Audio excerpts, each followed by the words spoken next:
Hey guys, welcome back to Parkitect University. In the last episode, I got to build a pirate-themed lighthouse. This was actually a pretty fun build. I enjoyed every aspect of it, kind of designing some new stuff, especially especially without no mods, so no construction anarchy, no freedom 2000. And so the things I really enjoyed about this build is just show you. I like the pebble. The pebble thing I figured out was actually pretty nice to figure this out because I use this technique when I do like Freedom 2K or Construction Anarchy stuff. I put it in the paths, but it was nice to utilize it in a vanilla build. The only downside is that this is actually suspended on the ground, and there's pieces of shapes here that kind of hide the cookie part. But all in all, I think this is a cool way to do it. So if I wanted to make more scenes and stuff and using pebble pathways, this is a really cool way to do it. I like that. I really like that I could able to do some tile work, especially with the cylinders at 45 degree, and then extending them a little bit overhang to give them that a little bit more off-grid look, because that really does help when trying to break up a vanilla build, because the vanilla building is restricted on grid, and that sometimes looks really blocky. I like that my fishing net technique worked out really well here too, and especially in vanilla. And then all the things that I've learned in like Construction Anarchy work really well in vanilla for some reason, and that's actually really cool. So this video's build is going to be on a little kind of like a spin off of Whisperwind's port, and I found this concept art, and this concept art showed a factory floating in the sky, like on a rock island in the sky. So I've decided to do some type of sky factory, and so that's the build for this video, and we'll get on to the time lapse. Okay, here we go. So where do I start, especially with a floating island type of deal? Again, this is going to be more of my fantasy builds. This is not really grounded in reality versus some of my other dioramas. So I felt like just kind of experimenting and trying different ways to make islands. Now, there's a simple way I could have done islands, especially with Freedom 2000 or Construction Anarchy. I could have flipped the rocks upside down. I've done this with my Avatar build. But in this case, I had to solve that problem because I'm in vanilla. So I felt like using cylinders and doing my Mesa Mountain trick, but the opposite direction. That worked out. I probably could have found a better way to maybe round it out, or maybe figure a way to make it more pointy. But all in all, this technique actually worked out the best.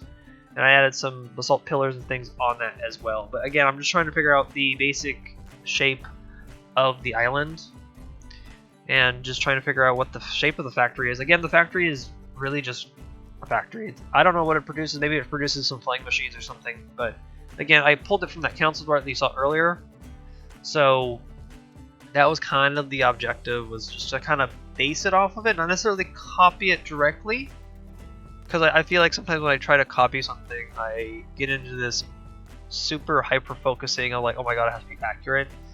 And at the end of the day, it's not really supposed to be accurate. It's supposed to be like an inspiration from it, or kind of a reinterpretation of said artwork. And so that's okay to do, especially when you're trying to build anything in any creative game. So take a piece of art and pull from it as much as you want, not necessarily the whole copy it type of deal.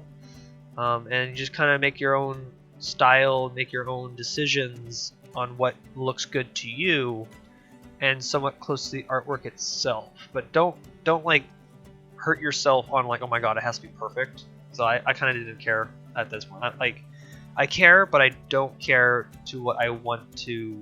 How do I portray this? Like, it looks good to my eyes. It makes me feel like, okay, I did a okay thing to do, and it looks great, and I'm going to keep it as is, and it kind of matches the artwork that I was matching, and I'm happy with the results, or happy with the outcome of said build.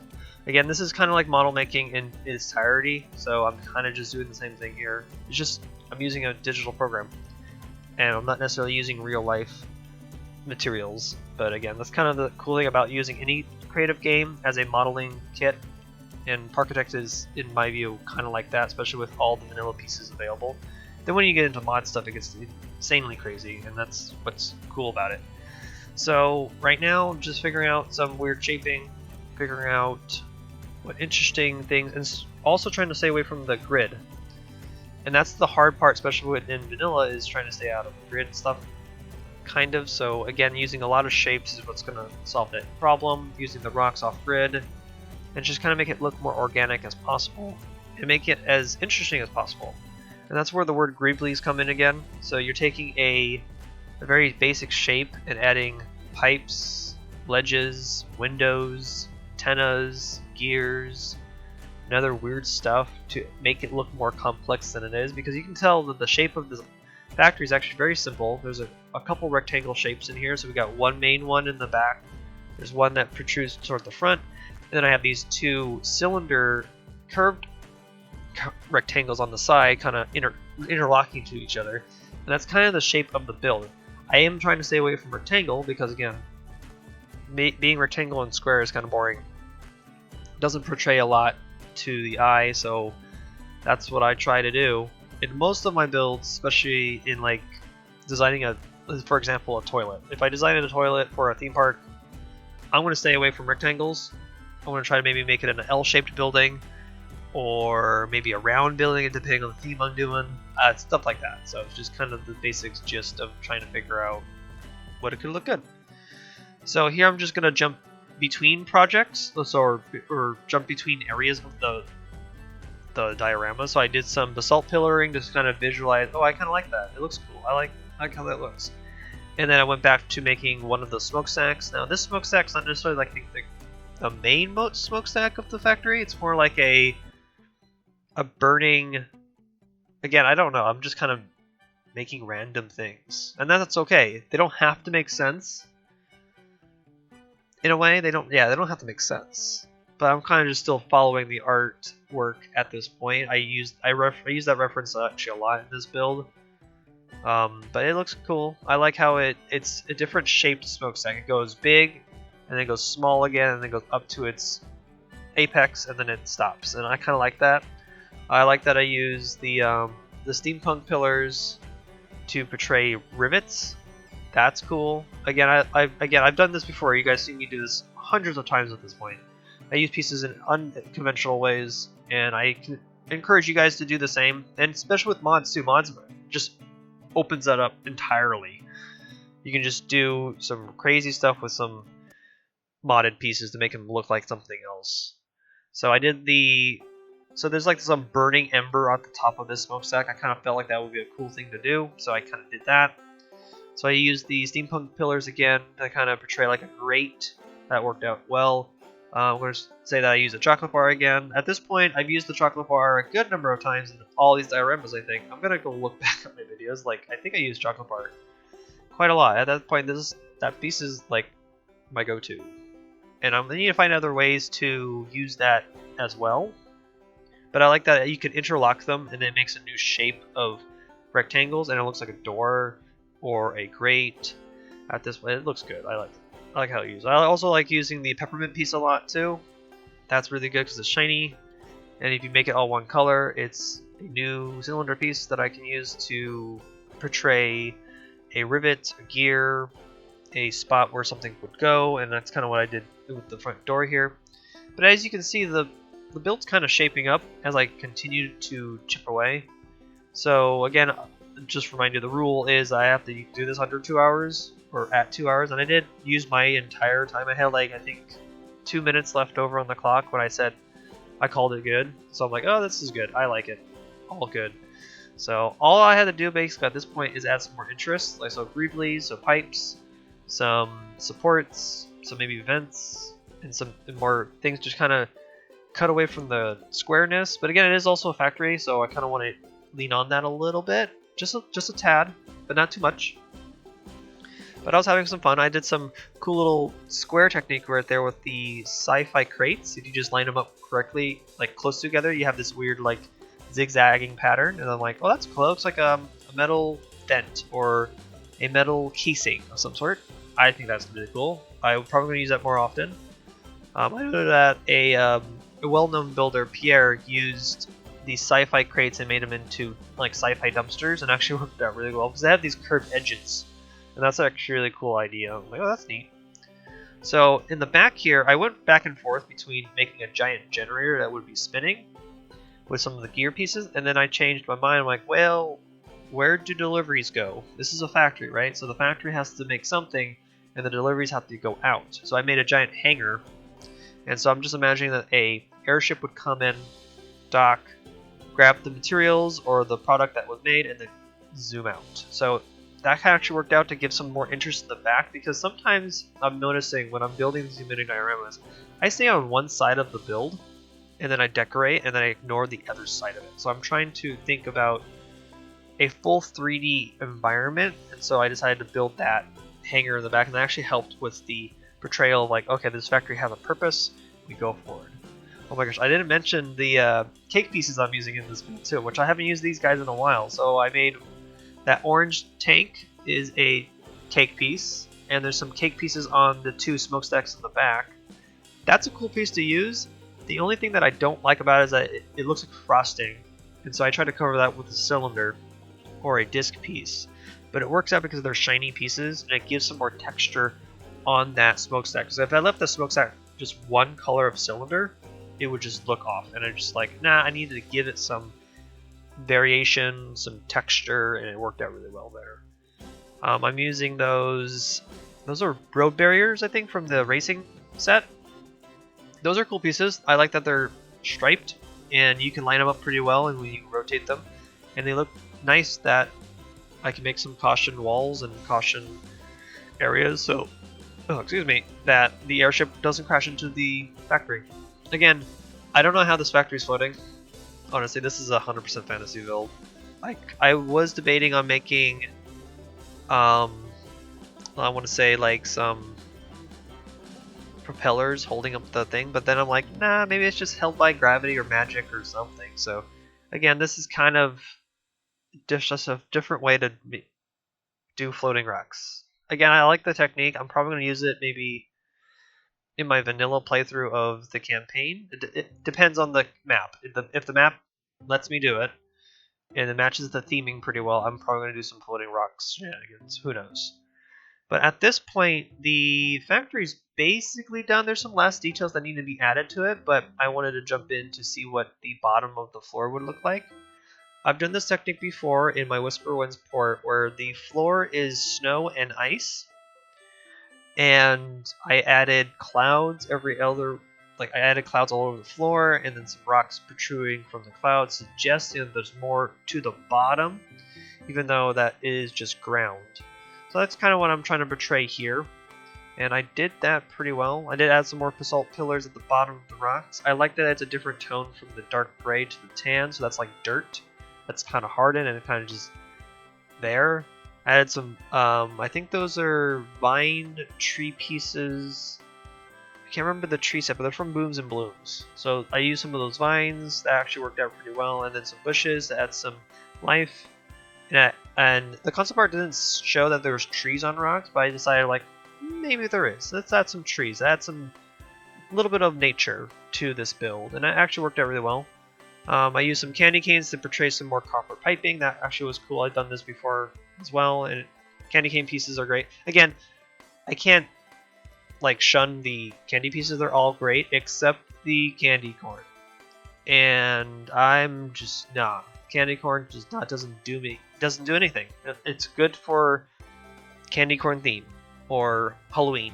And I tried to use it here. I tried to make it look like a tube or something, or I tried to maybe hide some of the pieces. I just wanted to use the orange piece, but it just doesn't let me. That piece is so not useful.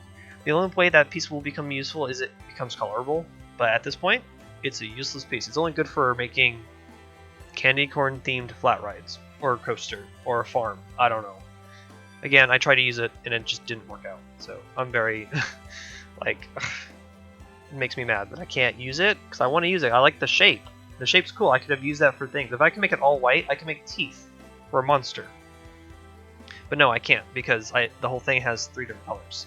So again, rant over about the candy cone piece. So I decided to add some more tanks. I did the cake method again, kind of just using the same theme and kind of spread it all across the diorama to kind of give it a cohesion. That's what I always try to focus on, is the cohesion part. That if I use a certain piece at this point at a certain way, might as well repeat it a couple times just to get that portrayal. Like, oh, so this is the universe of this model, and this is where it kind of sits. So I'm very happy with this build. It's something completely different from what I've usually done in my dioramas. And I do like, so here I'm trying to use the candy corn piece. I'm trying to find different places for it. Oh my god, it doesn't work. See, I'm trying to cover it up and it just doesn't work at all. I was trying to do some gribblies and stuff with it, and it's just like, I give up. So maybe when a theme lets me use it, I will probably try to do it, but at this point, it is a useless piece. I just can't use it. So again, you can just see I'm just finishing up last details, some more rocks and stuff. And at this point, I'm going to call it good, because this looks really nice. I tried to do some rocks at the bottom, I think I kept that one. Yeah, just portraying that there's more mountain below. Yeah, that worked out for me. So let's get on to the live view. Okay, welcome to the Sky Factory. So I'm going to show you some close-up details that I kind of missed during the time-lapse, but that's okay. That's kind of the point of doing an overview like this, because sometimes I miss things while I'm talking about my time-lapse, but it's okay. So the first thing I want to mention is this little piece here. I did this technique in my Puppet District map, and I wanted to see if it worked out in vanilla. So this is actually, here, just show you the pieces. This is a pipe vent plus a peppermint piece with another pipe vent on the other side, so there's the indent, and then a piston. And I found out this worked out really well in vanilla, so I'm going to use this technique in a lot of things. I'm probably, if I can use this technique in like a build challenge from Parkitect, I'm probably going to use it. But again, I have to eat candy pieces, and sometimes Sebastian doesn't let us use candy pieces in those little builds, but it's okay. So we'll just show you just a close-up. So here's the first section that I built in the video. These are these are cable pieces actually right here. These are nice. And then there's some of the pyramid metal pieces. These are cool to use. And I use this little technique to kind of make it like a grate of some sort. These are the temple decoration pieces from Taste of Adventure. And then, yeah, overall, there's a lot of little like gribblies that kind of make some interest and your eyes catch. So this, okay, so I should have covered this up. This is Z fighting for some reason, which just doesn't make any sense. But these are antennas from the sci-fi set, which is nice. Then antennas up here. So I kind of did a mix of two different themes, or I'm using pieces from actually a whole bunch of places. So these are adventure pieces down here for all the vines and basalt pillars, and then some candy pieces. And then I used some sci-fi pieces, not sci-fi pieces. Oh yeah, I did use sci-fi pieces and some steampunk pieces. These little pieces are from the, so funny, these are from the fantasy set. These are these metal sculpture pieces. Again, those are not fantasy in my opinion. They're more sci-fi, so I use them a lot for making some interesting, like, rounded pieces. And then the clouds at the bottom, and there's some fog effects that kind of help with the portrayal that we're in the sky, up high. Nighttime really doesn't do a lot, because, again, the lighting in vanilla is very hard, so I just stuck to putting some lights in certain of the door areas. And then I stuck a blazer actually right here. You can actually hear it if your headphones are on. And then if I make it audible, there's a blazer right here. So that's one of these pieces in, is it small or medium? I think it's the small set. So yeah, this piece, I stuck that in there so it has a glow. This is a cool piece to use for like lava effects and stuff. You can just hide it in the lava, and it gives off a small glow. You can see how it's flickering. That's just a really nice thing to do. And all in all, I had a fun time doing this build, and it looks pretty solid. And it's just completely something different from what I've done. So, again, I'm going to thank my Patreons for the continued support. If you guys want to support me on Patreon, you can. I'm going to do some I'm doing some bonus videos for my patrons. I have one up already, so if you want to go check that out, you can. Right now, the Battle of the Builders is still going on. Round 2 is happening, and I just finished my build, and it's Toyland themed. That was actually a fun build to do, and I'm excited for you guys to see that. If you guys want me to do a video on a close-up of those builds, let me know, because I can make a quick video about both builds after I think the announcement of after the announcement of winners from the round 2. I probably can do that. I think that's all the housekeeping I have to do at this point, so I'm just gonna let you guys go. And I hope you guys had a good time watching, learning something new. And I'll see you guys in the next Parkitect, not Parkitect University. Haha, no, this is mini dioramas. I'll catch you guys in the next mini dioramas video. So I'll see you there. Bye.